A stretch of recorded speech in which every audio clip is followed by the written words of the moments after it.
Hey folks, Luke here from That's Us Gaming, and in today's video I'm going to be talking you through 5 of my favourite Xbox One games, at the moment at least. Subject to change, there's still loads of games I haven't played yet. Prey, Wolfenstein 2. Wow. Sorry Bethesda. I'll get around to it as soon as I can. Nevertheless, one caveat to this list is that they will not feature any re-releases, remasters, re-whatevers, so sorry Duke Nukem 3D World Tour, but rules are rules. Anyway, on we go.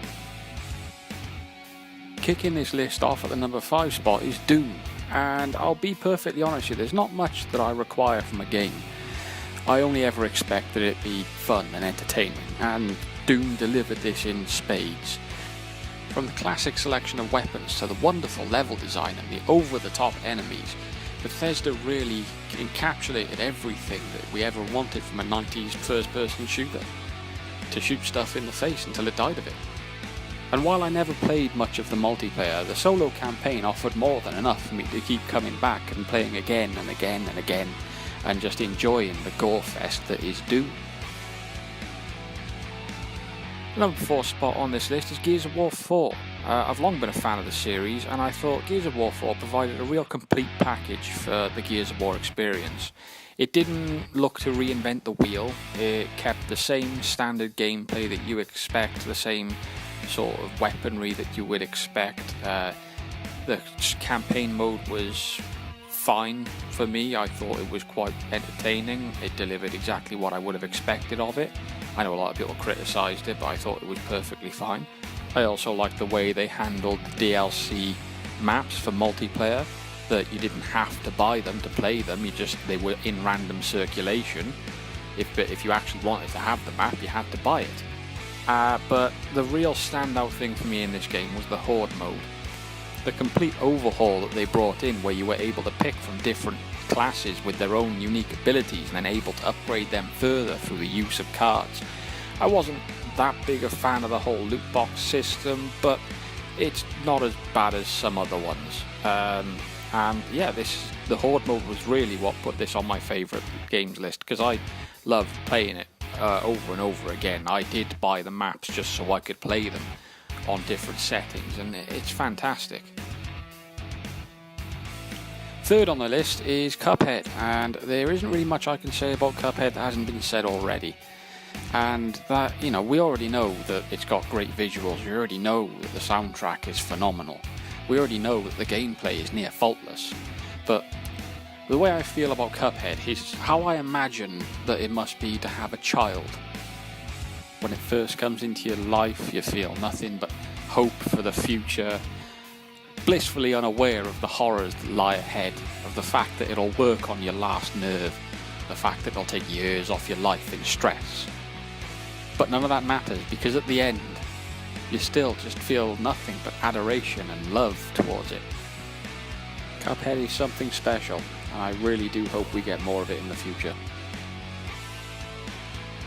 Number 2 on the list is South Park: The Fractured But Whole, and the reason it makes it so high on the list is due to a lot of bias towards the TV show. It is my favourite TV show of all time, and this game, along with its predecessor, The Stick of Truth, just is nothing but pure fan service. From start to finish, everywhere, every inch of that game is pure fan service. Like the show, the comedy just doesn't let up for a second, and even when you discount all the fan service and the humour of it, which is just such a major part, but the combat system in the game was much better than it had any right to be. Taking the simple turn-based fighting of The Stick of Truth and overhauling it into something where you now had a grid to move on, and placement was key. You weren't just fighting the enemies as well, there were parts where you were fighting the environment. There were very creative bosses that made use of this system, and all of this brought together just made this game just a joy to play. And at number 1 on the list is Injustice 2. There is so much that I would like to praise about this game. The character design, the story mode, the voice actors, the multiverse, the legendary multiverse that was added, the 9 or 12 if you count the Turtles separately, fighters that were added to the roster over the course of the game. All the new gear sets and premium skins that were added to the game over the course of the year. The gear system itself allowing you to customize all of the fighters exactly how you'd like them to look, with added bonuses as well for having complete sets. A loot box system that doesn't require you to give money to them hand over fist. The gameplay is just so smooth.